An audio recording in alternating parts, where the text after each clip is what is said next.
Welcome to Pure Hustle Podcast. I'm Mike. And this is Orlando, and we're on episode 113. Yeah.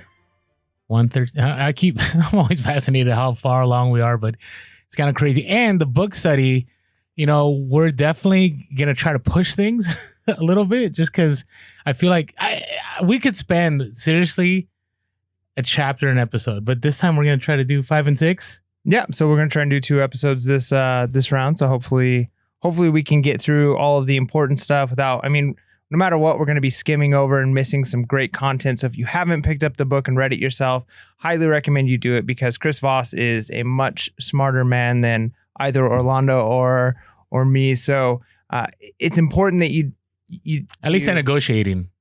Right. Of course, everybody's got their own. We're probably better at reselling than he is, or maybe I'm better at certain literature than he is. Right. So, but when it comes down to it, he's an expert. He wrote this book. And so I want to see him do garage sales. How awesome would that be? Yeah, that'd be cool. Like I know Chris Voss, if you ever catch this YouTube, DM us because we would love to take you along on a garage sale and see the power of negotiation that he can have. Yeah, no, that'd be awesome. And then back to what I was saying. So okay. if you haven't had a chance to pick it up, Orlando and I are just 2 guys who are talking about it. We're picking out the things that we think are great.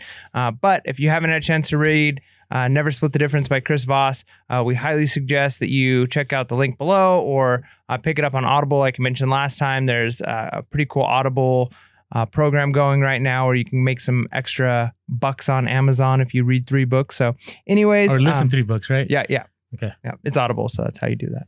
I'm just checking. Yep. So anyways, so episodes 5 are chapter 5 and 6. So first one, chapter 5 was trigger the 2 words that immediately transform any negotiation. So, I think we should just call this episode like Triggered. I guess so, but triggered in a good way, not triggered in a bad way. Right. So I don't know. I got to tell you, this is such a thing that we all miss. I don't know. We were talking before we started this podcast how, maybe chapter 5 and chapter 6, like 6 is the better of them. But I don't know, because now that I'm thinking about the 2 words that we're going to talk about, it's super powerful. Like, I don't think you should skip 5 and go to 6. No, I don't think anybody said we should do that. No, I know. But, sometimes when you're reading a book, like sometimes, I don't know if you've been asked, I don't know if you read entire books, but most of the time I read probably 80 to 90% of a book. I'm ashamed of you. Well, there's some books that it's just not worth my time reading all of it, You should pick up better books. There's enough books that are worth reading the whole thing. True, but sometimes people will say, hey, check out this book. And I'm like, oh, I'll check it out, But what if the 10% you didn't read was the life-changing part where you're like, man, it was okay. And you missed it. There's so many life-changing parts.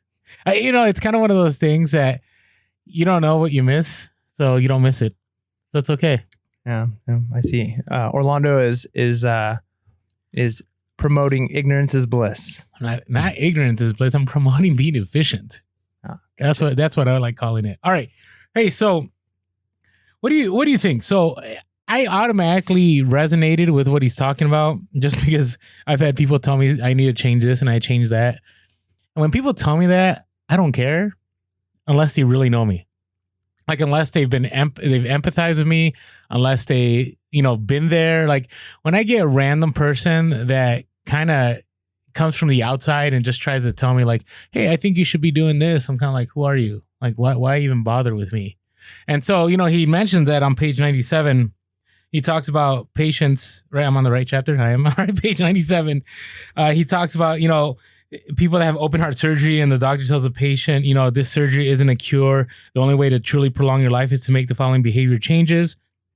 And then he questions, and do they? And he responds, Chris Voss responds, study after study has shown that no, nothing changes. 2 years after the operation, more than 90% of patients haven't changed their lifestyle at all. That's after open heart surgery. Yeah. And this kind of goes by this chapter opens up with this idea that, negotiations don't change. People don't start to actually change until the negotiator actually accepts the person as they are. And not just in a sense of empathy of like I understand you, but recognizing that people, as a general rule, are willing to give what he calls positively conditioned to give answers that seem like they're in the affirmative. So like, yeah, I'll change my life. but recognize that they're not going to actually do it. They're saying what they're saying in order to kind of get you off their back, and they're not really going to change unless it's coming from them. And so part of this chapter is using the trigger words. The trigger words are that's right. And he really focuses on there's a difference between the words that's right versus you're right. And that's one of the big things that's talked about here is oftentimes people get the you're right. And I notice this when I'm talking to like students all the time, or, when you're kind of giving a lecture, you hear like, I know you're right. And he basically says like, that's the worst thing you could hear 9 times out of 10 when somebody gives you the you're right, which is kind of like the patient after open heart surgery. It's like, I know you're right. I need to eat better, as opposed to them acknowledging it themselves and then saying, you know what, the reason I'm here is because I've done this, this, and this. Yeah, that's right. And then you actually have a chance to pivot and move a negotiation in a positive direction. Yeah, and he talks about how that takes a long time, right? And we'll talk about the examples. But it did bring up something that I thought about. So when I was in education, I was in private school education. One of the things was also capital campaigns, always having to raise money.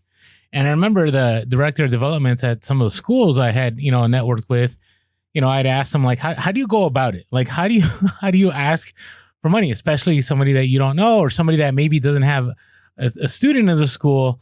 And they always, the rule of thumb was always not even until like the 4th time, like you meet with that person. Because if right off the bat, you could take somebody to lunch, you're like, hey, would you like to donate? Like, that's not going to happen, right? Because, you haven't taken those steps, and we're going to take you through those steps, right? Because he talks about creating a subtle epiphany and then eventually getting to a place that, they're triggered, and they eventually, triggered in a good way, they eventually go, you know what? That's right. Instead of saying you're right. Because what happened with these, individuals I would talk to, they would tell me that sometimes they would get that donation maybe by the 2nd or 3rd, and they say, you're right. I should donate some. And they would go donate something, but it never would be like these continuing donations or larger. It would be just this one, get you off my back, don't ask for money kind of again. But if they go to the 4th, the 5th, and eventually they get them to buy in and go, that's right, this is definitely something I need to be a part of, those donations will last a lot longer. So if you're in any kind of thing where you got to ask people, you got to negotiate for something, that's what Chris Voss is talking about here, that it takes these steps to get individuals to a place where they're willing to say, not you're right, and just write that check or agree to you, but to say that's right and to establish a long relationship. All right, so you going to get to the next part? Yeah, just going to that idea with the epiphany, part of it is it's supposed to happen subtly in the sense that there's steps that you take to move them down this path where they come to that aha moment, that like light bulb moment where they're the ones you're manipulating in not necessarily a bad way, but you are manipulating and moving them towards a direction where they're guiding them. Yeah, they're going to make the realization that they need to make in order to make the decisions that you need them to make. And so he says that if you do it right, when they get to that point, it is that sudden epiphany. Like they don't even recognize that it's happened. It's kind of subtle. It's not like you're forcing it down their throat and then they're like, you're right. Right. And so that leads to the first way of doing that. And one of the ways to trigger a that's right is with a summary. Yeah, well, before we do that though, he gives this example, and the examples are great because, in first they're very interesting, right? He talks about how he has a case in the Philippines and these Islamic terrorists have, kidnapped somebody and they want some money. And this is actually the case that makes him, I guess, like the next level, negotiator for, I don't think it's even the FBI. I think it's who the FBI calls when they need special teams to do negotiations. So he's talking about this individual, Sabaya, who wanted $10 million for a ransom. But notice what he says. On page 99, he says, one crucial aspect of any negotiation is to figure out how your adversary arrived at this position or at his position. Right. And it's kind of interesting. And when you read through this, how it took time. Like they had to get this terrorist to acknowledge that, basically that not only that Chris Voss was right, but that everything that Chris Voss was saying was right. Like the story, like he was acknowledging, he was using that tactical empathy. So if you read through, this terrorist, it was kind of interesting. He had talked about how like the police there would just kill anybody. Did you notice that one part? And he says they rarely carried handcuffs. Like, well, that's kind of interesting, right? With, read between the lines. But the key thing is Chris Voss what he's doing is building everything from the previous chapter. So that's what I'm saying. You can't skip it because he's talking about tactile empathy. He's talking about labeling it, right? And that's what he's getting used to with this terrorist. And eventually he gets this terrorist to eventually go, okay, you guys understand where I'm coming from. That's right. That's what I'm dealing with. And then the whole conversation's over. Well, the interesting thing is it wasn't even the terrorist that came to the that's right moment. It was the negotiator that Chris Voss. Oh, that's right. You're right. Sorry. Yeah, I jumped the gun. It was the negotiator that Chris Voss was kind of guiding and helping to negotiate with this terrorist that had to come to the that's right moment. And in fact, it was just a delaying tactic that allowed the person to escape from the terrorist. And the terrorist, at one point when it was all said and done, when the guy escapes and gets away, he kind of asks like, so did you get a promotion? Because if not, you should have, because I wanted to hurt this guy and I never did because you always kind of talked me out of it. And part of it was through those, like, even though the original negotiator wanted to go in guns blazing, he took Chris Voss's advice after Chris Voss moved him to a that's right moment of, we've got to approach this a different way. And I need you to be the one to acknowledge that.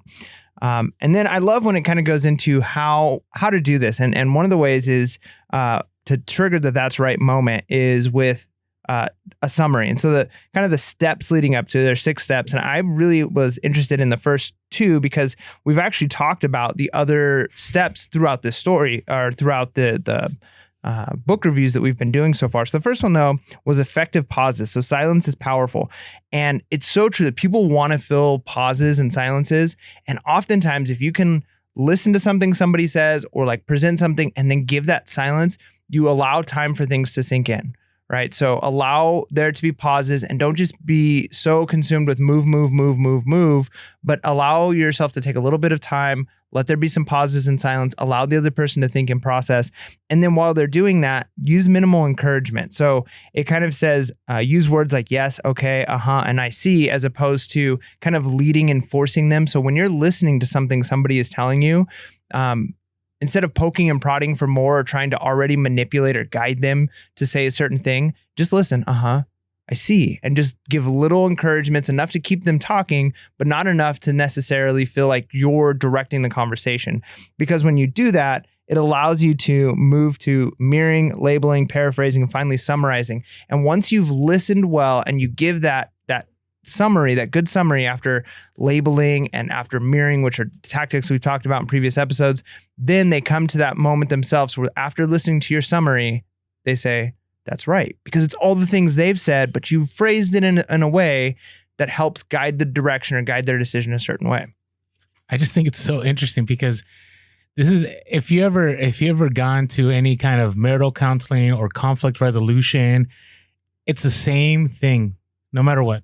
Like it's always the same. So, this is why this is why the title of his book says negotiating as if your life depended on it. And he talks in that first chapter how this applies to everything. Like you see this, and those of you that have experienced any of that, whether you've gone to, counseling with, because of family issues or because of marital issues or, with your son or your daughter or whatever it is, it's the exact same thing. And to me, it spoke volumes that human nature is the same. And the reason we don't get it is because we're human. And so this isn't easy. Like, I'm thinking about, the patience that must have taken Chris Voss with this, negotiator. Because this isn't even the terrorist. He has to first, finesse things with the negotiator in order for the negotiation to go right with the terrorist. Right. And so understand that this is going to take you time. And we talked about in the last podcast of the Level Up Review where you have to be intentional. I mean, you could do the okay, but when you're being fake about it, it's pretty obvious, right? So you have to listen intentionally. So anyways, I just wanted to share that because I'm looking through this. I'm like, I've gone through this multiple times in different scenarios, and now we're talking about it once again. And it's because it's something that no matter how many ways you package it, it's still something that you have to really work at. Yeah, and looking at trying to move to the that's right. So there's probably some of our listeners that are thinking, okay, why do I need this? Why do I need to get somebody to a that's right moment? Mm-hmm. Especially if you're just thinking about certain types of negotiations, whether it's at a garage sale or whether it's with a client or whether it's negotiating a salary. And the nice thing is chapter 6 is a lot more like very easy, practical things you can do in instances like that, whether it's negotiating a salary. In fact, there's a whole section on that. But even this with a that's right moment is it kind of talks about the that's right signal that negotiation could proceed from a deadlock. And I want you to think about how many times in your life, whether it's a relationship with somebody that you know, whether it's something you're trying to do with a client, whatever it is, where you're at a deadlock, neither party will move. And if what Chris Voss is saying, when you can get somebody to a that's right moment, as opposed to maybe you can get them off your back by saying, yeah, I know you're right. But if you can paraphrase, summarize their situation and they say, that's right, then you can move from a deadlock. And he gives example after example of how this works. It's just think about that. I mean, because none of what we're going to say is going to matter if you can't kind of put to how would this affect my life, and seeing how using these listening skills and getting to the that's right moment, even if you're talking to a significant other about issues that you're having, if you're at a deadlock, you're not going to move past a deadlock unless one or both parties get to a that's right moment. Agreed. And, just to paraphrase just what he says, why is your right the worst answer? And we've said this multiple times, but I hope you guys understand that. Because, I would say I like hearing you're right. Like, I think it's human nature. We want to be told we're right? In whatever scenario. But usually you're right. Usually, I would say when it's a heated conflict, it's not to your advantage. And usually, now, if it's your right in a very contrite manner and something that's, that you can obviously tell the individual has been persuaded, that's a little different. But most of the time, it's not of that manner. But even think about that. Like if you are scolding somebody, for instance, about something and trying to like lecture them and teach them something, and they are, I know, you're right. Yeah, you're right. True. Even if they're serious, that's very different than I was wrong. Right? Like you're right versus I was wrong. Or it's kind of like that's right. I was wrong. It's kind of like that's right. Exactly. Right. And so there's a very big difference between you're right and yeah, that's right.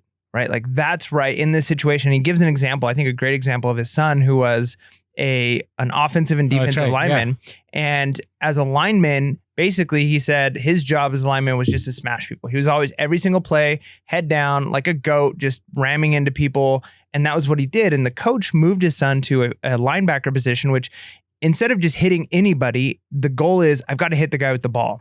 But his son was failing as a linebacker because anytime someone would come up to block him, he like took it as a challenge and immediately was like, all right, here comes somebody. I'm going to flatten him out. And he took it as like a source of pride. Mm-hmm. And so every time the coach and every time his dad was like, you have to stop. You need to run around the person trying to block you. He's like, I know, you're right. And it wasn't until his dad was able to label. I mean, first there's the silence, right? Like you did this, love the silence, do the labeling. And his dad gives the label and he says, it seems like maybe you feel that it's not manly or it's not brave to avoid a blocker. And you're kind of proving how good you are by hitting the blocker. Yeah, that's right. And then his son recognizes the reason I'm doing this is because it's a pride issue. Whereas before, if you just tell him, you have to stop doing that. We're going to do better as a team. If you hit the guy with the ball, I know, you're right. But we haven't addressed the real issue, which was his son was playing for pride and not recognizing. And until he came to that's the reason I'm doing it. And he came up with it himself. Now his son has a new way of looking at it of, I behave this way for this reason. I can adjust my behavior. And so I thought it was a great example because it's very practical. I mean, I just think of how many times you deal with somebody. I mean, even in negotiation, like if you're dealing with a boss and you're like, but I do this, this, and this. I know you're right, you do. And then you just get back and forth to the you're right situation, as opposed to getting to the root of the issue, which is kind of the point of that's right, is to really find what is the core, what is the root thing that the other person that's creating their behavior, the reason they're acting the way that they're acting. Well, that reminds me of a scenario. So back when I was in whatever world you want to call the education world, there was this boss that we had, and he was amazing. He was really good, and he was really good at empathizing. And you walk into his office, and he would tell you you're right. And you walk out. Now, I picked up that he was just telling me I'm right just to make me feel good. Like it wasn't like he's going to make anything change or anything happen. But a lot of people walked out of there and they're like, yeah. And then a week later, they'd be so angry, so mad. And they're like, he told me I was right. Like, why hasn't he done anything? And this all comes full circle right now. right? I mean, I always understood that. I would always tell people, I said, listen, you can't be mad. You got to understand this individual loves people. He doesn't want to get you upset. He really does care about you, but he also has his agenda as your boss, and he's going to make things happen the way he believes is best. And he's going to tell you you're right because you probably are right.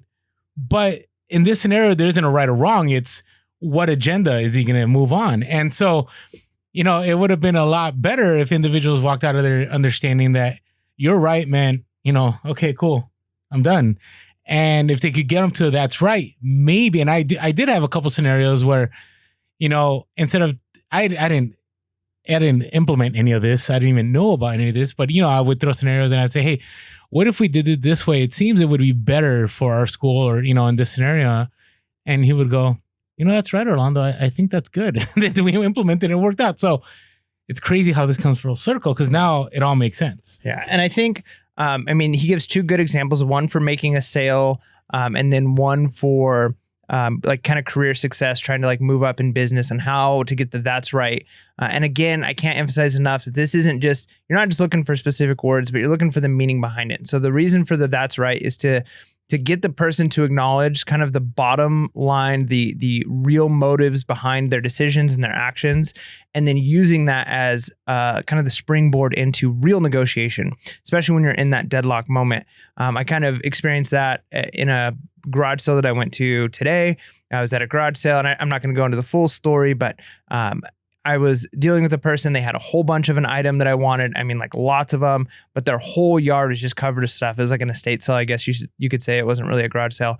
And the person didn't really want to budge. And so I had them get to the point where they acknowledged, you've got so much stuff out here.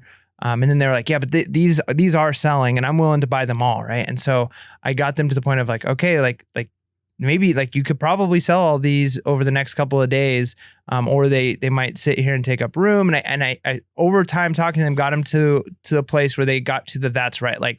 I would rather get rid of all this stuff, even if you're taking it for cheaper. If it stays here, I've got to figure out what to do with all these boxes. What if they don't sell, right? I move them down that place. It seems like you really do want to get rid of all this stuff that's out here. It doesn't seem like you're keeping any of it. Yeah, that's right. Right. Boom. Now I have somewhere to move. Right. Some of these might sell, but if you get stuck with them, you're going to have to figure out something to do. And so by doing that, you kind of get them to acknowledge, hey, I don't want to have these at the end of the day. And so even in negotiations at garage sales or flea markets, you might be able to use something like a that's right moment. If you can get them to acknowledge, hey, I don't want to keep this item, which is why I have it out here in the first place, you might have a better chance of getting the price you want to get on it. Yeah. Or if you're a parent, yeah. The worst thing as a parent, especially if you're a parent of teenagers, is getting the you're right. And then they do something behind your back that was completely what you just spoke to them about. And again, I can't tell you, and I tell you from personal experience, and not only as an educator or as an administrator. As administrator, I would hear you're right, you're right, you're right. And then 2 weeks later, I'm suspending somebody, or 2 weeks later, I'm getting a phone call about somebody. Right. And it's because the acknowledgement of that's right. Right. No change began in that individual, or even with my own kids. When I tell them something and you're right, Dad, whatever, there's no whatever that follows, but it's there.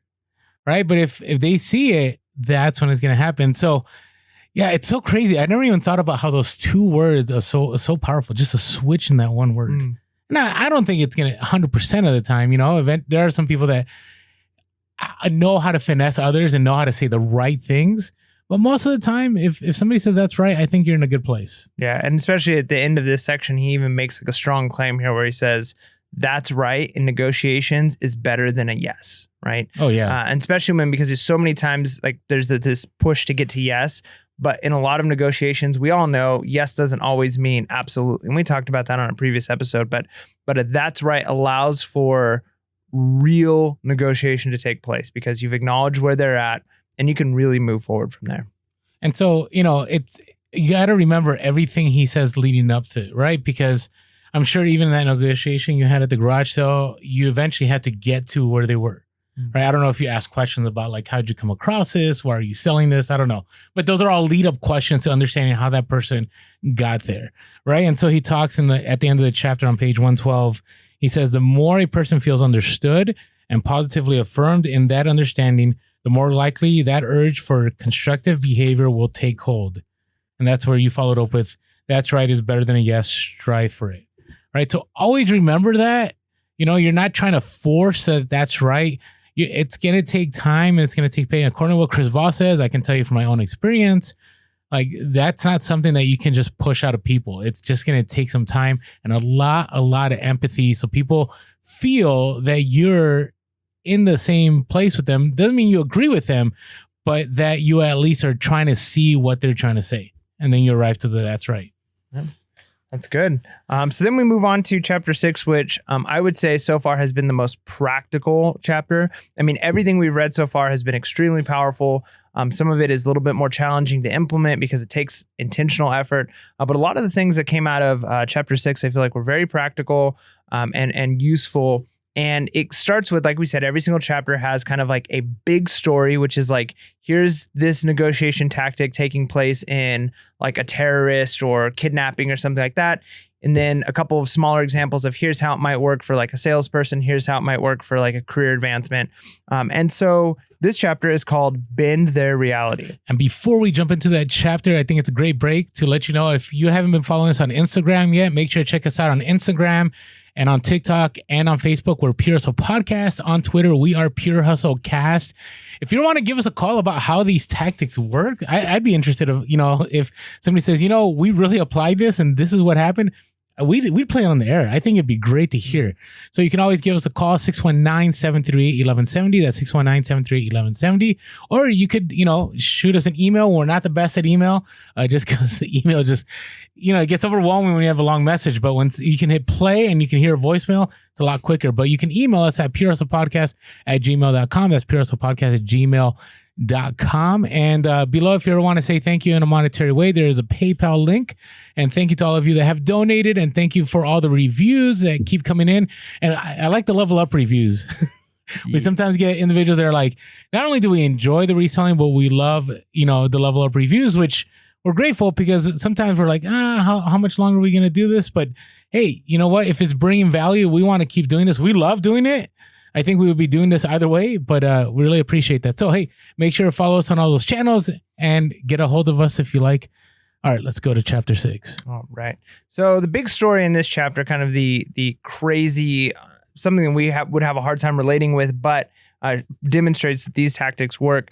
And this chapter, again, is called Bend Their Reality, is a story of a period when the kidnappings were just rampant in Haiti, where they were happening like every single day. Many people were getting kidnapped, and it was during kind of like a regime change in government. And so people were calling into the FBI and calling into people like Chris Voss for kind of help. Like, how do we deal with all of these kidnappers who are ransoming, trying to get money from the people that they're kidnapping and their families?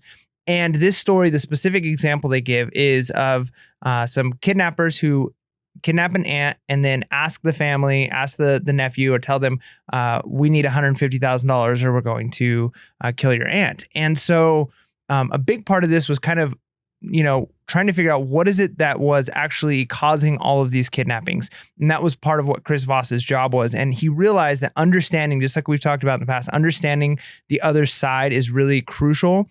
And he realized that these weren't like politically motivated kidnaps, that these were people who were kidnapping usually on Mondays or Tuesdays, and they were trying to get it resolved by Friday. And they put like 2 and 2 together, and they realized these are people who are trying to basically party on the weekend. It's just so crazy. Right? Like they wanted money. And so it was just wild. But once they knew that, they actually had some more ability to negotiate, because they realized people are doing this and they really don't need $150,000 to party on the weekend. So they were able to use negotiation tactics to get people released for a much smaller amount of money, which helped ultimately deter the kidnapping, as opposed to keeping this type of thing going.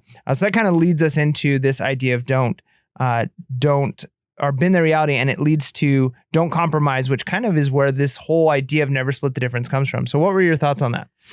Well, I'm going to take it back a couple paragraphs. So one thing about negotiation is that I think there's 2 kinds of people, and if I'm labeling people, call me out. But I think there's certain people that are like things are A plus B equals C, like on everything in life. Like if I do A and I do B, C should happen, right? And so whenever somebody throws something that like, no, that's not going to always be the case, you struggle with it, right? And negotiation is one of those places where Chris Voss says A plus B does not always equal C. Like there's different ways to approach it. And I think this chapter, I think this is his strongest chapter so far.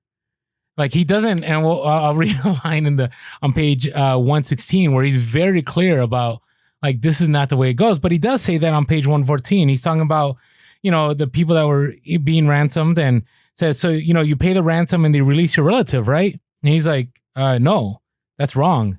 He's like, there's always leverage, right? So basically it's not that simple. Like, hey, you pay, they're going to escape, right? There's other ways to do things, right? Because there's no guarantees here. And then he says, negotiation is never a linear formula. Add X to Y to get Z. We all have irrational blind spots, hidden needs, and undeveloped notions. And I was like, wow, like this isn't a formula. And this is why it makes it even more difficult, I think, because we in life always want the A plus B's and equal C or whatever X is Y to Z here that he uses. But so as you're reading this, don't think that when you're applying this that it's going to be like very clean cut and easy. Like they're going to go, that's right. And then they're going to go to, okay, let's negotiate. Like it may not go that way. It might take different turns. So just something to think about. So going back to your question, when he talks about don't compromise, man, it was something I wish I had read like 10 years ago. I compromised so much as a teacher, as an administrator, in various things that I had to deal with. And I love how he says, because compromise, splitting the difference can lead to terrible outcomes, which is very true. I was once, Ivan and I had this happen to other friends in a setting where somebody had said, compromise should feel like a bad deal. Like you shouldn't walk away in basically a good compromise is one where both parties feel like they didn't get everything they wanted. I'm like, and so I went along with that. And I'm reading this and he says, compromise is often a bad deal. And a key theme well hidden in this chapter is that no deal is better than a bad deal. Yeah. And that's really good is because, I would say even from a young age, he makes the comment that we are taught and almost like it's instilled in us that compromise is like a moral good. And we can see instances. And of course, there's always going to be instances where we could say like in a certain situation, a type of compromise is a good thing. But compromise in itself, I remember when, going through school and you're in history class and you're talking about like the founding of the Constitution and talking about compromise and how the great compromise. Right. And so that's like, okay, like this is how everything should be. Every time it should be each party giving a little bit of something. But that doesn't always work, especially. But it led to the Civil War. Well, that's just true. Throwing out there, I'm saying that only validates what Chris Voss is saying historically. Yeah. And so as opposed to coming to this idea, and part of it is people have this fear of like, it's better to compromise and actually get a deal, even though you're coming away with a bad deal. And he gives like a perfect, like silly example, but it's exactly right in that this is how it would look if you actually compromise all the time. And the compromise like example that he gives is if you like wearing brown shoes and your wife tells you like she'd rather you wear black shoes, the compromise would be to wear one brown shoe and one black shoe, right? Like that's silly. It doesn't work. Like you can't, it'd be better either situation, just brown or just black would have been better than this kind of in-between compromise.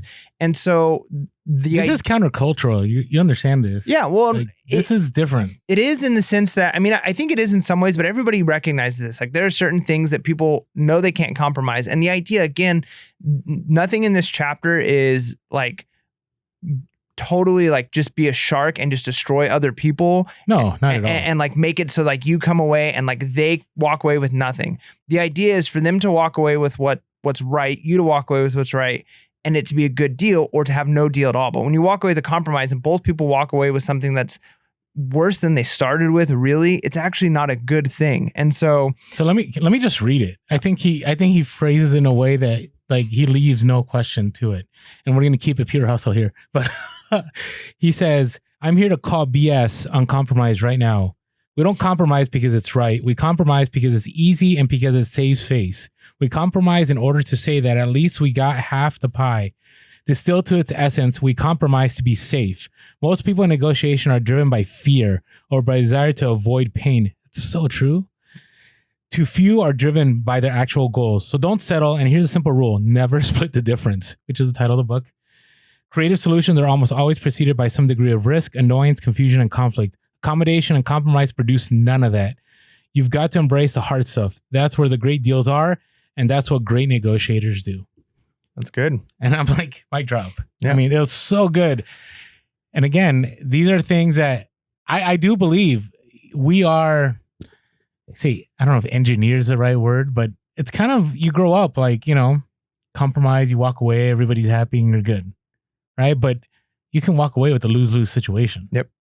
I mean, I would say a lot of the time you can walk away with lose-lose situation. Yeah. And in reality, if it's better to walk away with no deal at all than for both parties to actually end up suffering, or for a party to get exactly what they want and the other to come to like a better way. Because oftentimes when people think of compromise, what they are thinking is to find that win-win. And if you can find that in any situation, and oftentimes there is a win-win, but that's usually not compromising. That's negotiation and like tactfully maneuvering to find like what's the best position to be in. Because if you just straight compromise, you don't actually end up in a win-win. And that's what people need to differentiate. Win-win is different than compromise. And so you can get to a win-win without compromise by just shifting expectations and understandings and roles. And in this chapter, he gives specific things that you can do in order to get to those results without compromising. And the first one is deadlines and making time your ally. I loved this one because he explained some human psychology on how and why we act certain ways. And then he gave an example of how a lot of people think about deadlines who kind of have a little bit of understanding of this psychology, but why they're actually wrong. And it kind of goes in the face of what people think about negotiation. So what did you think about the make time your ally section? I thought it was powerful. I thought it was great in the sense that, maybe I'm jumping, so we'll go back and forth on this section. But I think if we start with, deadlines are almost never ironclad. How'd you feel about that phrase?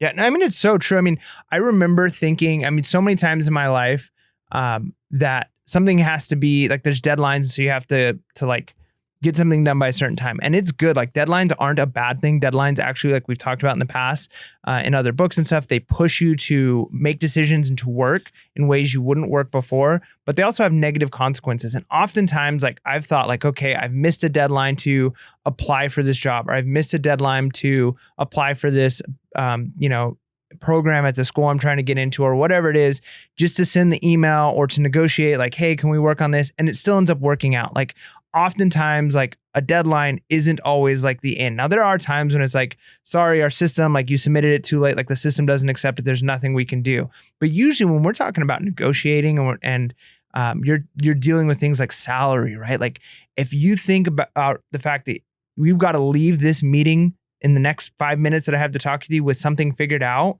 and you're like, well, I need to know by the end of the day or we're not going to be able to do this. Usually those kinds of deadlines aren't real, right? Like you can get to say like, okay, we need another day extension in order to move this. Usually a place isn't going to say, well, sorry, we missed a deadline. Like you're fired. If that's the case, then you probably weren't going to get the raise, right? Probably shouldn't be there. Exactly. Well, that's what I'm saying. Like if you're probably don't have very much negotiating power if they're going to fire you if you can't come to a decision, right? Like especially when you're trying to do something right. Exactly. Yeah. So yeah, I think that's good to realize that deadlines are powerful and useful. But here's the thing with them not being ironclad is they can be used on both sides as a kind of a tool, because deadlines, like we've talked about in other books, they do cause you to actually get done. Like if you don't have a deadline, or if you have a very long deadline, you might not act. Whereas if your deadline is like tomorrow, you're going to be acting much quicker. But the problem with acting quick is people make bad decisions when they're acting quickly. Yeah, and I think we need to separate what we're meaning by deadlines in case, our listeners haven't read this chapter, because he's not talking about deadlines that are self-imposed, like goals kind of, earlier in the year, we talked about, here's the deadlines when we want to do this, when we want to do this. Because if you're, was our word last year discipline, right? Yeah. Podcast word. Okay. Right. And part of discipline is you need to have some kind of deadlines or goals, right? So he's not talking about those. Those are ones you definitely want to keep, or at least keep yourself accountable. Now you can change your mind. And I think changing your mind is a powerful thing if it's done for the right reason. But he's talking about negotiations for deadlines. Deadlines for negotiations. Right. That's what so make sure you separate the two, because that's a big deal. And I like the story he gives about this individual that's trying to make a deal with it in Japan. So he's talking about how there's actually two stories here, but there's that one story. He goes there and he doesn't know the deadline. Am I right? Yeah. So a guy goes, and the idea, and this is where a lot of people go wrong with the idea of deadlines, is the people in Japan who are negotiating with him asked him, well, how long are you going to be here for? And he told them 1 week, 7 days. And so they spent the first like 6.5 days just kind of partying with him and whining and dining him. And then basically in the like cab ride to the airport, that's when they negotiated the deal, right? And so he's rushed. He's got to make this decision before he leaves. And so the thing that comes from that is a lot of people then falsely believe it's better not to tell people your deadline. But then he explains it's actually not right. Like, you do need to give them a deadline, but you need to know their deadline too, because if only one side has a deadline, it creates an unfair thing. It's actually better if both sides understand each other's deadlines, and then allows you to move, knowing that like your deadline isn't necessarily ironclad. Like, you can tell somebody, hey, you need to make this decision within a week. Understand that needs to happen, but that you can move that deadline if necessary. Did you find that a little confusing? No. The deadline talk where they're not ironclad, but both need to know it. So you're saying both, and I'm just trying to clarify here for, our listeners. If you read the chapter, it makes sense. But so it's both parties have to know deadlines, but they don't have to be agreed upon, or you shouldn't be rushed to meet that deadline. Is that what Chris was saying? Specifically with this example, like, because the one argument people would make with that idea of the man who went to Japan and he basically was forced to make this negotiation, because the idea was his boss would have been upset if he'd have flown back home to America and didn't have the contract, right? Like, so it was better for him to make a deal, even if it was a bad deal, than to make no deal, right? Was the falsely what he believed. The better thing to do would be to recognize that the other side, they actually have a deadline too, right? Like the people you're negotiating with, they would actually also be unhappy if they walk away with no deal. So if you're in a position where it's like you're on the cab ride, you can't come to a good deal, it's better to say like, well, I guess we're going to have to extend this, because it's not like the other side is going to say, well, then we're done, we're walking away from it, right? Because they need the deal just as badly as you do, but they've cornered you into feeling like you're under time pressure when they actually are too. Mm-hmm. And so you can't just not give them a deadline, because then the other side, what makes this bad is if you don't give them your deadline, you give the false sense that they don't need to make decisions. So the reason why it's good to give somebody a deadline is you can actually use that as the tool to put them under a time constraint. So if you say like, I need to know this by the end of the day, they're more likely to just make a deal, even if it's a bad deal for them, than to, if you don't give them a deadline at all, then they have more time to think and move forward. So the reason you give your deadline is because it puts them in that time constraint that they have to act under. But you also need to understand what their deadline is so that you can, But on your end, you don't have to worry about the deadline. Basically, the deadline is the tool for you to use on them, but not the tool to control what you decide. Right? Yeah, exactly. Okay. Yep. I just wanted to clarify that because, it's kind of like, hey, deadlines are good. No, they're not good. Oh, they're good. Okay, they're not. So that's basically, deadline is your tool for you to use how you want, basically. Yeah. And so if you can ever get into a position where it's like that, like, I need to know this, or like, we have to come to this conclusion, and you put them under a deadline, it's better, as opposed to what was for a long time, what people thought was just don't tell them your deadline. Well, if you don't tell them your deadline, then you're not putting them under that time constraint. So, I mean, if you don't know their deadline, that might not be a good thing, because if you know that they're under pressure, if you have a week to figure something out and they only have 1 day to figure it out, you're in an even more powerful position, mm-hmm. right? So that's where knowing their deadline is good, but you do want them to know your deadline that you have for them, because then you are putting them under kind of the gun, as it were. Like, they have to make a decision. They have no choice. And then I like what he talks about. Like, you can even utilize things like deadlines that people put themselves under, or certain industries put themselves under, to your advantage, such as car dealerships, right? He says like car dealers, used cars people, or just car salesmen in general, at the end of the month, right? They've got to they're about ready to be assessed. They've got to get certain numbers. They're going to be more likely to make a bad deal for them, or not as good of a deal for them, and you will get a better deal because they're under that time constraint. Or certain business companies, when it gets close to Q4, like, you might be able, or not Q4, but end of a quarter, I should say, as it gets close to an end of a quarter, people are more likely to act because they need to get like some cash flow coming in to say like, look at our quarter metrics, right? So you can utilize deadlines that people are under to your advantage. Well, even the car dealership. I mean, I've purchased a few cars, and it's an all day ordeal, right? And there's, two tactics that are used, and we have friends that work at dealerships, but one is never let people leave the lot, right? So that's a power play on your part when you leave. And I've left, and it's actually worked to my advantage, and I got a better deal, right? I mean, it wasn't the ultimate deal, but the price already started getting knocking down by me just leaving. The second part is you can go into the late hours and not come to an agreement. I've done it before where I've made it till like 10 o'clock at night, and they're trying to wrap things up. They got to go home. And well, if you don't come up with the deal, they're scared of you leaving and never coming back. Mm. Right. So that deadline works to your advantage. And I'm not saying, if you get a good deal early on, move on it. But actually the stuff he talks about later, it applies exactly to buying a car, applies to negotiation, business, salary. So we'll get to that. All right. What do you think about the emotion part? That decisions are not rational. Did I skip? Yes, or are we skipping no such thing as fair? Oh no, we should talk about no such thing as fair. Sorry. Yeah. So yeah, I think just one last thing I wanted to say about the deadline. The deadline. All right. Was hiding a deadline means you're negotiating with yourself, and you always lose when you do so, right? And so kind of the idea is if they don't know your deadline, then you're the one on your own doing the negotiation. Like, well, if they don't make this decision by this time, I'm going to have to. And when you negotiate with yourself, according to Chris Voss, you're going to lose. So do the negotiation with them, right? Like that's better than trying to negotiate with yourself, because then you're going to talk yourself into lower and lower prices or worse and worse deals. All right. So we get into this idea of fair, right? And I love this idea because this is so true. Like people have this belief that there's such thing as fair, that there has to be what they get needs to be fair. And he gives this example of this task that he does with his students at college. He gives each one of he pairs students up. One of them is a proposer and the other is an acceptor. And he gives the proposer a $10 bill and he says, you need to come to an agreement with your acceptor, right? You could give them, it has to be even amounts of money. You can do a $9. I keep 9, you get 1. I keep 8, you get 2, but it has to be like even dollar. And if you can't come to an agreement, then I take the money at the end, right? And he says the amazing thing is people use emotions when they do this because nobody will ever accept a deal that's not like perfectly fair. When he says what you're really doing is you're ignoring all of logic in order to make a decision, because if I offer you $1, you didn't have $1, you're getting, it's for nothing, right? I'm saying you can have $1. If they say no to it, then there's no money given at all.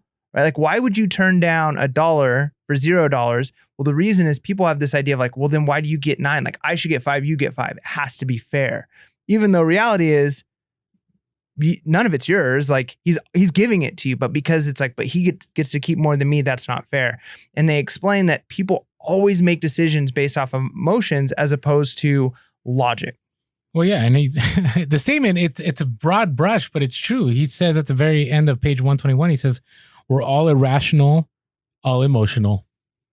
Yeah, and they actually did a study and found that if people who had brain injury in the part of your brain that creates emotions are actually incapable of making decisions, that these are people who can look at all the facts, they can logically tell you like, this is what I should do, but they can't even make the simplest decisions, like what color clothes to wear. Like they don't make any decisions at all, even though their logical part of their brain hasn't been damaged. And it shows that even though we can rationalize with logic, decisions are actually made with emotions. And so when you recognize that, when you recognize emotions are a key portion of it, that's a powerful tool to recognize in yourself and then to use on other people. And he gives, going into this, 3 examples of how people use what he calls the F-bomb or the word fair in negotiations. And only one of the 3 ways is actually useful. Yeah, it's kind of, so I love the story he weaves in here. The story about Robin Williams, I thought was kind of interesting because I didn't know this. Actually, my son knew all about this. I'm like, all right. So the story that he shares is that Robin Williams was offered, he's a voice in Aladdin, and he wanted to leave something wonderful behind for his kids. He said he did the voice for a cut rate fee of $75,000, far below his usual $8 million payday. And he was all good with it. And then the movie blew up.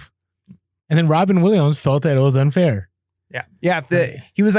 He negotiated this price, $75,000. He was happy with it because think about it, $75,000. Yeah, I mean, and voice work for actors is like the gig, like because it's such an compared to the amount of time they have to give up, like it's one of the easiest jobs they can do. So he's like, this is great because I'm doing it because I want to leave something to my kids. I want them to enjoy being able to see me in a cartoon, and I'm still making a lot of money doing it. And he was fine with it. Yeah. Until the movie was a blockbuster hit, made tens of millions of dollars. And then it was like, wait a minute, I should get paid more. Where that wasn't what was negotiated. And the truth is, people act like that all the time. People often feel they're fine with something until they feel like there's a sense of injustice. And then what was okay all of a sudden becomes, wait a minute, that's not fair. Right. And so isn't that crazy that that's how we act, though? Like, we can be okay with something. And he gives an example of, if I were to tell you, like, people, it all comes to the way the relationship between something, right? So he gives an example, if I were to sell you this cup, I'd say, like, honestly, like, in your heart of hearts, I've got this cup here. And if this wasn't Pure Hustle Podcast, because that's priceless, but in your heart of hearts, like, how much would you pay for this cup? Like, this mug I have. And he says people would say, like, I don't know, like $350 maybe. And he goes, all right, now if I want to buy the cup from you, how much would it be worth? And people always go to, like, I don't know, $5 to $7, right? Because they own it. All of a sudden the value is different because the relationship of that item. The other example that he gives is, if I were to ask you to run a favor for me, like, hey, like 10 minutes, can you just run, get me a cup of coffee? I'll pay you like $20 or whatever. And you do the math and you're like, oh my goodness, like, I'm getting paid like an insane amount of money, right? Like, this easy thing I'm getting, like, I think he even said, like, it could be like, what, $400 an hour? Like, if I count like how much I'm getting paid for the amount of time it took me to actually do this thing, like, people think it's a favor. But he goes, but then if you realize that what I asked you to do during that time you were doing it, you made me like $1 million, you'd be like, wait a minute, you only paid me $20? That's not fair, right? When you were totally fine with $20 when it was just get you a cup of coffee, but if it's the exact same amount of work, go here and hand this paper to them, and you realize they just made millions of dollars, it's like, wait a minute, I should get a bigger cut of it. And it's all about emotions, how we perceive our position in the situation. Isn't that crazy? No, it is. But I love how he uses those examples to kind of frame the power of the word fair, right? And he gives 3 examples in this chapter, right? The first one is when you're trying to negotiate a deal using the word, like, you're looking to get what's fair, right? And it's kind of interesting because I think we use that a lot. I use that at garage sales. I use it, when I'm making bulk buys. I'll throw out there, like, well, I'm just trying to figure out what's fair for both of us. And that kind of calms things down, right? Because if you go, yeah, I'm just trying to get, the lowest price for this so I can sell it for way more money than what you're going to make on this, like, that's not going to work. And no one should do that. No one does that anyways. But when you throw the word fair, people want what's fair. Right? Yeah. But then people can use it almost negatively when they say things like, hey, I gave you a fair price on this. Well, but then he answers that, right? How to do it. Anyways, no, but you're right. This is why I'm dealing with Amazon returns. We'll talk about this when we talk about Q4 in an update in our later episode about Q4, our themed episode. But I really believe that, people right now this is our reselling podcast, that with the technology that's out there, people can really know what the prices are. And when they think the prices are unfair, I really think there's going to be a lot more returns. Just throwing it out there, because fair, and he talked about that, right? He talked about the mug, like, hey, you just sold that to me, and I mean, I just bought that from you, and now you're gonna sell it back to me for more? Like, that's kind of crazy. Like, how can you do that? Anyways, the reaction he gives, the second part, he talks about how to deal with fair is, if somebody says, well, this is fair, you have a follow-up, right? And the follow-up is like, explain to me why you think it's not fair. I think that's again, that calms people down, because it's kind of like when we talked about the other chapter about using the word no. When people when you use the word no, they feel empowered. I think when people are able to explain out why they think something is not fair, it calms everyone down instead of this huge sense of injustice. I don't know. That's how I read that part. You think I'm off? No, that's right. And then finally, the kind of the best way of doing it, as opposed to simply like, I want what's fair for both of us, is, one, don't do the like, well, I gave you a fair price, you should just accept it. But what's actually better, and it kind of goes back to that self audit. I mean, I hear people do that all the time. No, I know. I have. I know, it's crazy. Where you offer somebody something, like, no, and you're like, no, that's a fair price, right? And it's like, you lost. Yeah. Like, why'd you even say that? Like, you lost. You're done. Yeah. Or you really think that's fair? Whereas the proper way, that he says the best way you can do it is to say, like, hey, I want to make sure, like, during this negotiation, you feel like you're being treated fairly at all times. If you ever feel like I'm not treating you fair, please let me know so that we can correct it, right? Because then you're basically you're helping them put their walls down, right? Where they don't feel like, they're on the defensive, but it's like, hey, I want to make sure you're treated fairly, and you're putting all of the attention on, like, I want to make sure you get the best out of this as opposed to both of us. And I wanted to add that takes a lot of self-control. A lot of self-control. I and maybe it's just me, but when I get the sense that, somebody isn't going to go along with the negotiation, or I feel like they're ripping me off and vice versa, or injustice, like I can, I've talked about in the other podcasts, like things will escalate pretty quick. Right. And the key thing in all of this negotiation, I mean, if you've heard Chris Voss talk, like I'm sure he escalates at some point, but I'm sure when he's negotiating, right? We talked about the late night DJ voice. Like we haven't gone back to that, but you have to practice self-control for this to work, because when we're talking about things that are fair, you can get pretty heated. Like no one likes to be treated unfair. No one. So, I mean, maybe some of you do, but for the most part, I don't think people do. All right, let's go to, I don't know, you ready to bend the reality, or do you want to talk about? Yeah, no, bend the reality is great. So this is, and I see you have it highlighted too. So talk to me about prospect theory. I just threw it out there. All right. So I'm just going to read what he says. The theory argues that people are drawn to sure things over probabilities, even when the probability is a better choice. Right? Am I talking about the right one? Yeah. Okay. He calls it the certainty effect, but I think we're talking about the same thing, right? Yeah. So the prospect theory has a few different parts to it. Okay, The certainty effect is part of it. So this is a scenario when, you get to a place and you're offered one where there's greater risk. Like, hey, you can spend this amount of money and make this much more, or you can just take this and go home. It's kind of like, give a simple example, like $25,000 pyramid. I don't know if you ever watched that show, or Who Wants to Be a Millionaire, or any of those shows, right?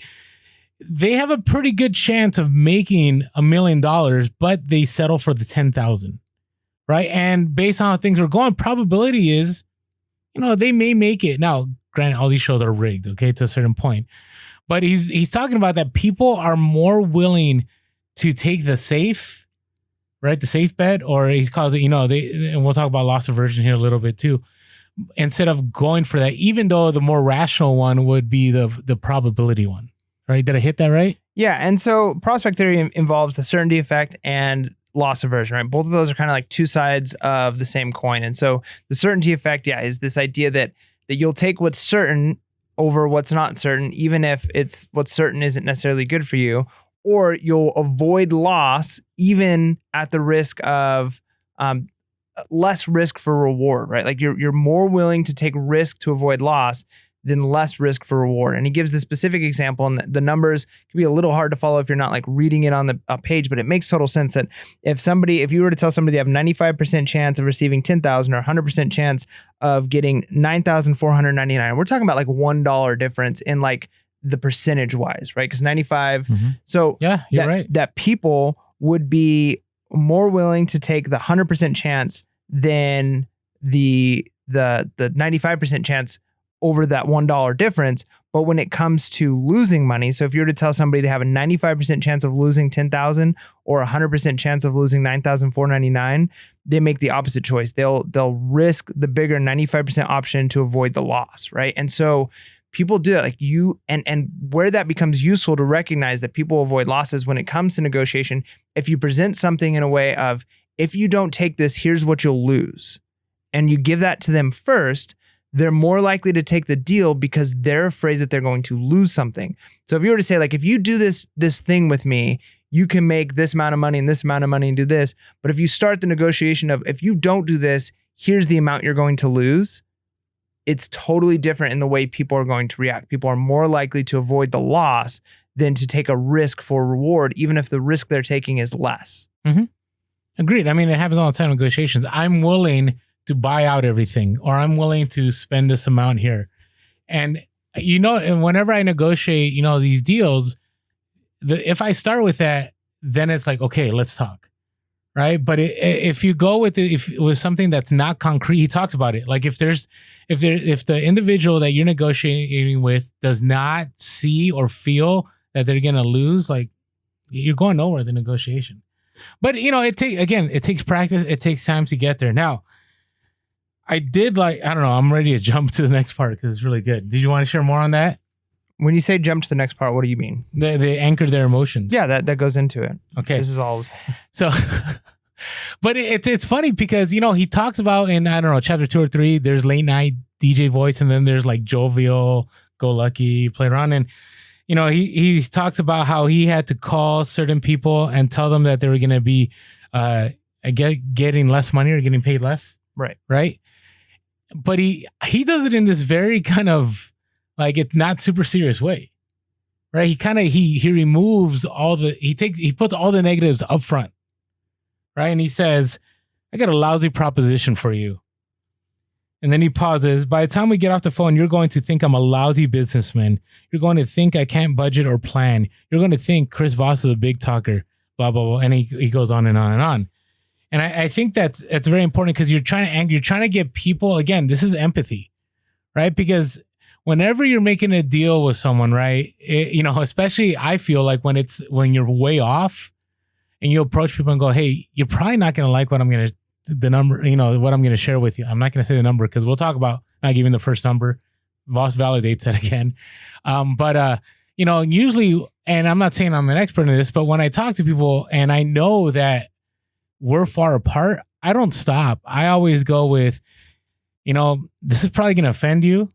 Like, you're probably going to never want to see me again. And, I joke around. I don't do it in this whole like, yeah, this is just going to be a bad deal for you. Right. I go like, hey, this is probably going to bother you. You're probably going to lose sleep over what I'm going to tell you right now. Like, you're going to wish I never showed up. But here's what, and then it kind of breaks down, it softens things. And that's what Chris Voss is kind of pushing here, because then you're anchoring that emotion, right? You're settling things down, and then you can bring the negotiation process. Yeah. And specifically when it comes to anchoring their emotion, you use that audit acknowledgement to acknowledge all of their fears. And then you use the other side's loss aversion so that they'll jump at the chance to avoid it, right? So going back to that idea of loss avoidance. And so that example he gives originally says these people are used to being paid like $2,000 a day. He says his budget only allowed him to pay $500 a day, which is why he does that self-audit, right? Like, oh, I'm so sorry. Like, I'm terrible. And then he goes on to say this. He says, I wanted to bring this opportunity to you before I took it to someone else. Already he's getting them to think of this loss aversion, right? Like, if I don't take this, somebody else might. And he says, so it's a suddenly call wasn't about them being cut from 2,000 to 500, but from not losing the 500, right? So that's crazy. Yeah. And then how fast he moves. Exactly. So it's like, hey, look, I know this is how much you normally get, but like, this is how much I have to offer. And I don't want somebody else to take this before I call anybody else. Is this something you're willing to do? Right. So that loss aversion is like, instead of them thinking like, hey, I'm not getting paid what I'm worth, it's like somebody else might get this money that I could be getting, right? And so utilize that loss aversion. And we do this all the time, a lot of times subconsciously, or you're not even really, I guess, articulating that that's what we're doing.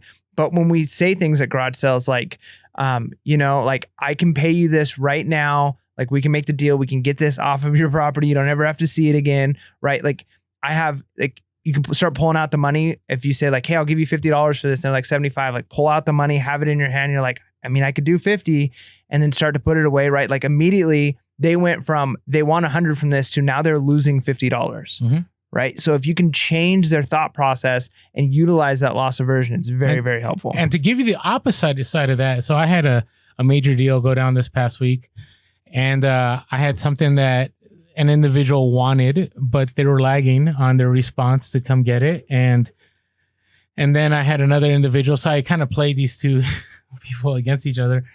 And so one person, they said, hey, I can only do this much. I'm like, well, actually, this other individual, which was true, is showing up and they're willing to give me this. Now, if you're able to match that and show up, then it's yours. But if you don't show up today, then I'm sorry, I'm going to have to go with this other deal. And sure enough, like that was enough in the negotiation. That individual realized that they were going to lose out because it was a good deal. What I had flipped for this individual locally, they're probably either going to save themselves $1,000 or whatever. They're going to save themselves good money, or they're going to be able to flip it themselves, right? And so again, it was something concrete that they knew they were going to lose that I played to my advantage, and it worked.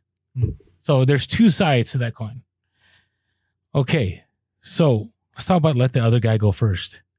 Yeah, that's good. And I think this one's great because we've been saying this for a long time when it comes to negotiations, and different types of negotiations are different, of course. But Chris Voss does validate the idea of not giving the first number, especially when it's something like salary negotiation or, when you're trying to negotiate a big deal. He suggests letting them go first because one, sometimes you just get lucky, right? Like you were That was willing to pay good. a But how certain many amount. times have we experienced Yeah, that? it happens How all the many time. times? I feel like that's the number one reason we do it. And the other reason is So let's explain Go Lucky though, real quick. Get lucky. okay. If somebody, no, you want to explain it or want me to explain it? You might get lucky and they'll offer you more than you were expecting, or you can buy it for less than you were There expecting. you go. Okay, that's all. I wanted people, because if you haven't read the book, you have no idea what we're talking about. Get lucky. It's basically you go somewhere and you ask somebody like, how much, do you want to sell this for? And if you give the first number, you have no idea what they might say. Mhm. And that's what he's saying. Anyways, I wanted to explain that because if you didn't read the book, you don't know what we're talking about.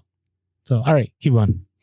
All right. I just want to explain it through because I know some of you are listening because you're listening. Like you didn't pick up the book, and some of you have picked up the book.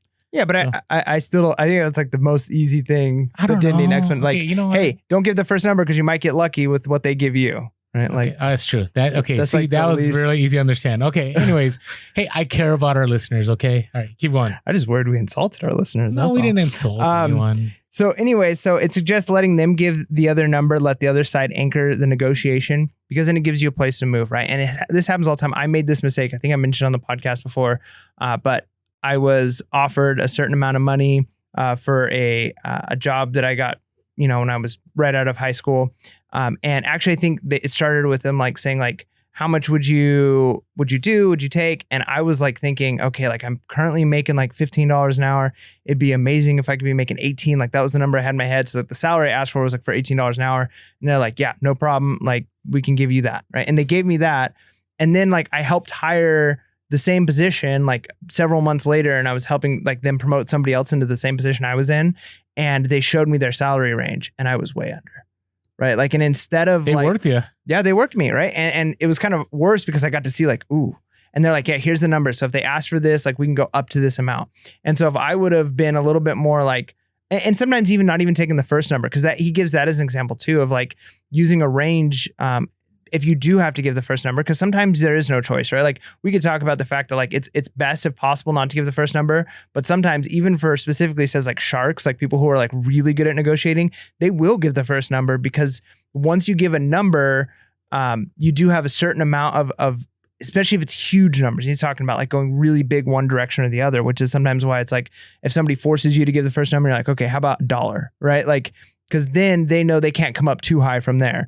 So there is an aspect to that. And he specifically uses this idea of anchoring and adjustment where people, like if you were to give somebody a series of numbers, if you were to say 8 times 7 times 6 times 5 times 4, and then have them guess what like that number would be, as opposed to if you started with like 1 times 2 times 3 times 4 times 5, if you start really big, people they immediately think it's a higher because they're going to go with whatever was first. So if you're offering to like, hey, I'll do this job for X amount of money, start as high as you can, because in their mind, instead of like, let's just meet in the middle, like it's going to be a higher number. Whereas if the number starts really low, then both people's mind, they're not thinking as big. So psychologically, we think closer to the number we see first. So if you can give a really big number, if you're trying to sell something, as opposed to if you're trying to buy something, you want to get that really low number first, right? Because if it's really, really big, you're not moving much from there. And you know that even with like garage sales, if you were to ask like how much for something and you're willing to pay them maybe $20 and they start off with $200,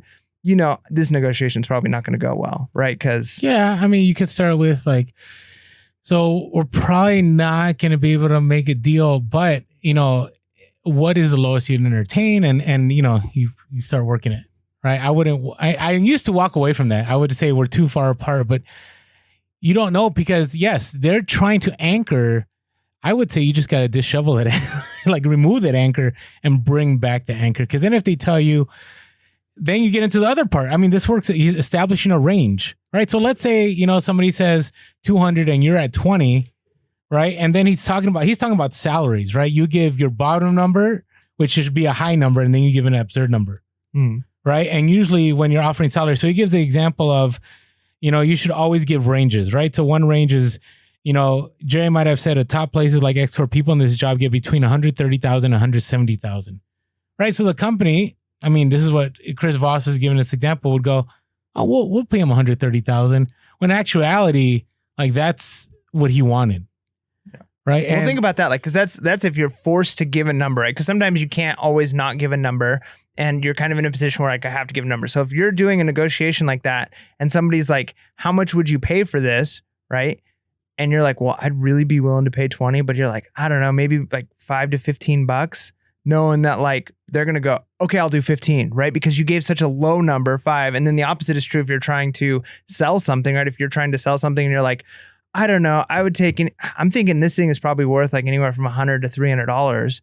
Somebody might be like, "Oh, well, would you take 100?" If that's already the high end of what you're giving, right? By giving that absurd number, at the other end, you're pushing them more towards that one you're looking for. Yeah, I think you got to play every scenario different. You know, you see me do this where somebody will ask me how much you're willing to pay for it, and I'm like, well, I'm willing to pay the lowest amount that I need to pay. Yeah, but have you ever actually tried that one with so like, let's say like you're trying to get them to... Well, like I'm joking with them though. I'm not serious about it. Like ha ha ha, and then it breaks down the barrier. But like, think about like, I haven't actually used this phrase, but like I want to use it now. Okay. Because before, like when somebody said like, well, what's the lowest you'll give? And of course, sometimes I give I don't know, $1, right? But like if you're really trying to get to a place and you're stuck in a deadlock and it's like, look, they're asking $50. I'm willing to pay, 20, right? And so you give like, I don't know, could you do 15? They might even push you to that 20 or that 25. But if you were to say like, honestly, like I'd be willing to pay, I don't know, anywhere from like $10 to $20 on this. By saying 10 to 20, no, I get it. So you still get your 20. You're still getting it for 20. They're like, okay, fine, I could do 20. Because basically you've given them this range knowing that like... I could see that. Right? So like... That's right. That's right. But like, I mean, I just want to try that sometimes instead of, just aiming for a number, right? Because think about that even like, because when we talk about don't give the first number. So let's say they do give you a number. They say 100 and you're wanting to get it down to 20 instead of just saying, well, how about 15? Instead of going the lowest I'd go is blah, blah, blah. Instead it's like, hey, give them a range. I was thinking 15 to 20. I could probably do 10 to 20 on this is probably all I'd be able to spend. Immediately, now they know 20 is your high end, even if it's not, even if your high end is 40, right? Like you've given them a range. And so they're going to pick whichever part of that range or lean towards whatever part of that range is best for them. I'm going to try that. I mean, if it really seems like we're at an impasse, I'll try that. We'll see. Even if you're not at an impasse, like what if instead of just giving a low, because if you say 20 and they're like, how about 25? But if you say 10 to 20, now they're going like, you know what I mean? Like, I don't know. Right now it's theory to me. That's what I mean. It's theory. I want to play this out. So, okay. I like that. But I would think for salary, that is a big deal. And I've shared this in the other podcast. I can't tell you, when I was an administrator, I always knew who were going to be the individuals that were not going to get paid like in the salary that they wanted, and people that were going to, be the individuals that are getting paid as much. And, I never had access to those numbers, but I could tell because some individuals, I always said this, when you write your number, like when I ask you like, how much are you willing to work for? I always recommend leave it blank or write to be negotiated or, it's something. Do not give that number because that automatically, number one, people are not going to move. But if they don't want you, that definitely is going to solidify they don't want you, right? If you don't put a number, right, and you start talking, and he talks about it in this chapter about pivot to non-monetary terms, right? I always say, and this is just my advice, and again, I think only 2 or 3 times I've been rejected from a position, which kind of hurt. And I've never been fired, and I've always moved myself up the chain wherever I needed to move. The one thing I've always done, and I can speak anecdotally, and I know from others that I've talked to, and from Chris Voss and books that I've read, is that when you offer things that are non-monetary, you don't appear selfish, and it works in your favor that you want to be a team player and you want to be part of that team. When all you talk about is money from day one, that turns people off right away. And I strongly encourage, because you want your end goal. Yeah, we all want to make a certain salary or a certain amount of money, but you have to provide what is your value that you're going to bring, and what value. And then when we talk about non-monetary terms, you got to think about, hey, what are other ways that they can help you, and which in the end may financially be better off for you. Yeah, that's good. And I love, so a couple of the other examples here were non-monetary terms. use odd numbers, and then surprise with a gift. And he kind of put all of those three things together with the example of this person whose aunt was kidnapped at the beginning of our story, right? Which is this crazy thing. They wanted $150,000. The basically the amount that they said, like, they refused to go over is $5,000. This is what the negotiators like. We would never negotiate more than $5,000 for these people because we know what it is they're really wanting the money for. And so the person, they did some of these techniques. They pause. How am I supposed to do this? And without even offering any other numbers, they wouldn't give a number. The person's like, well, how much can you give? And it's like, well, like, how do you expect me to pay this much? I can't pay $150,000. And then instead of giving a number, they let the other side keep dropping on their own, right? And eventually it drops all the way to $25,000. And then finally, the person who's negotiating to get his aunt back says, I can do $3,000, right? So then now goes to this really low number. Then the person wants more than that. They want $10,000. And he goes, look, here's what I can give you. $4,751. The person says no. And he goes, well, I can give you $4,751 and I'll throw in a CD stereo set, right?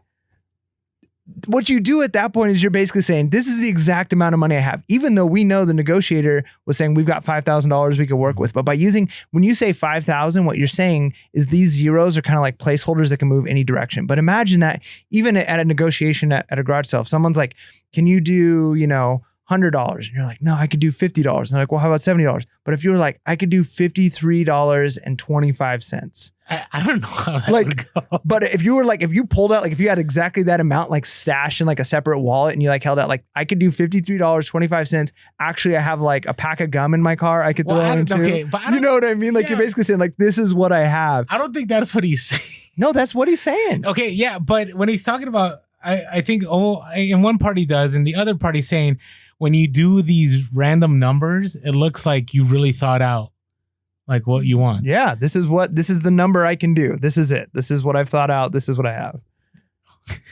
But he's talking about he's talking about salary. But yeah, I mean, I don't know. Try it out. I want to see. Try it out at a garage sale. I've never done I have $21. I mean, I've done like, this is all I got in my pocket, right? And that's all I had in that pocket. Yeah. Right. But I've never done I have $53.21 part. Like, I mean, at that point, like, if they're willing to make the deal and they're like, and then at that point, it's a loss aversion, right? It's like, all right. And you start to put the money away and it's like, well, that's all they have. So instead of saying, if you were to just say, like, I could do 50, well, when you say 50, they're thinking, well, if you could do 50, you could do 60. But when you say I could do $53.21, they're thinking he can't do 60. Right? Like, he could do 53.21. You know what? I have done that when I've had to, because I had no choice and that's all I had. So yeah, and it worked. But it's interesting.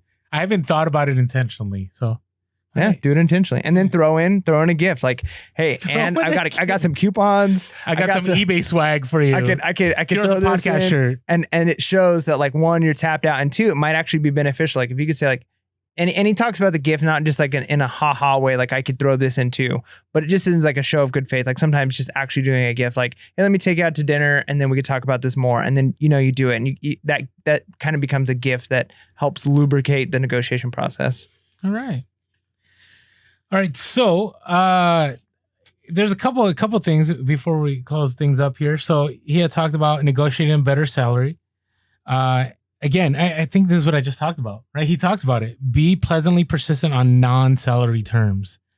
I can't tell you. So, I've coached individuals that I've said, hey, if, especially teachers. I know teachers that would go to, they would go work at a certain private school, and I would say, hey, they may not be able to offer you money, but they could offer your kids free tuition, or maybe you could get yourself free lunch every day. You know what I mean? So they're not thinking dollars and cents when it comes to that negotiation. Now, a smart administrator is. Smart manager might think that, but generally, if it doesn't hurt the cash flow, people are more willing to negotiate. And then you can get back to the cash flow and you can still get your number, right? But again, he says, pleasant persistence is a kind of emotional anchoring that creates empathy with the boss and builds the right psychological environment for constructive discussion.